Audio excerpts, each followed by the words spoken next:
mais ala suuduwa eh ça va selli aɗa selli machallah mawɗum waɗa tammel jam tan mawul alhamdulillah ça va ɗo joɗɗa aɗa jangga quoi ay min de ko nder wuuro ga paamima ha won tayol ha wallahi min kala tayol ça va selli mawɗum machallah machallah jam tan kay mawlum alhamdulillah min tayol de la min afle mi jaggi tayolagal kokoy an aɗa wawi ñoot mi foy min normal wallahi ça fait occasion min ko tayor ƴeewem ni tayol ƴeewem julde ko yetti te ñorde ko ɓuuri kam doole wallahi gonko ƴeewe tayor min mbi wawi ñodde ha may aɗa wawi annal la min mbi wawi ñodde ñalawma wutte sappo e jeeɗiɗi gudde min ñoota ha heew an gasum dañi mamuƴo min ɓuuri wawi ñodde normal mi andani min ɓuuri wawi ñodde wallahi min gam mala wallahi fat mi gayl ha laaɓa ñodde ko affaire mi yaawi machine o ni mi ñoƴƴi doole affaire joni moƴƴi wona mesure tan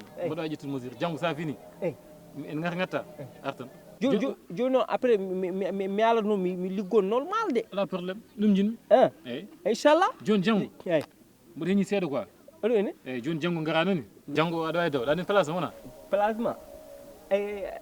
place ma ala men guijilon hedde juma woni ɗo eyyi sa ari ɗon tan ɗo woni place sa yi place moussa eyyi inchallah janggo rewɗo nanani eyyi mami lew toon ok mi salmini eyyi inchallah ok Moussa merci Moussa kala tayel ƴeew mami fewnu dal inchallah adu yiya mi ñool ha heew min dartawmi min mbi wonde waw ñool moƴƴol ma appelé malen mamre wasimale ala sewu duwa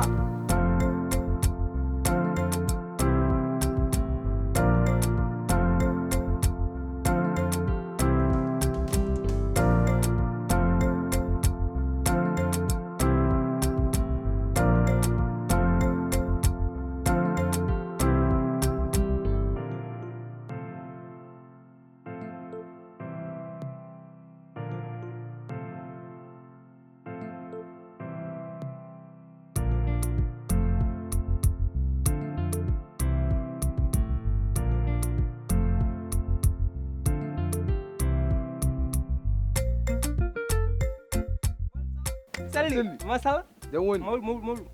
Masalah, alhamdulillah. Alhamdulillah. Cuma halan appelé tingal ma bil humne mia. Mia? Kumle minelin.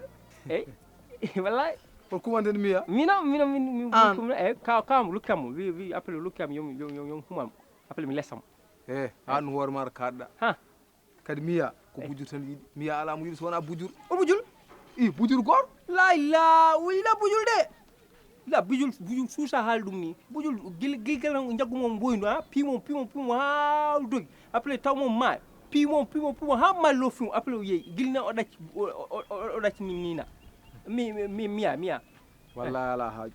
Wallahi. Mia yidama. Mia yida bujul de. Mia funtam après mia elle ala ha ƴewde bokkoje jarude no isil wondo isil mi wadi non pour affaire yoot isilam yim heew mbi affaire yoot ay tengal mada affaire say kalna gijambe fo afam kana mamma kam fof fedne fo affaire tedna lumen afam après kam fof go be ngal kumal ngal après supari après wade dewgal anen so mo teddine maaro teddinem ko kebda kam a heɓani ke sa teddini ka heɓani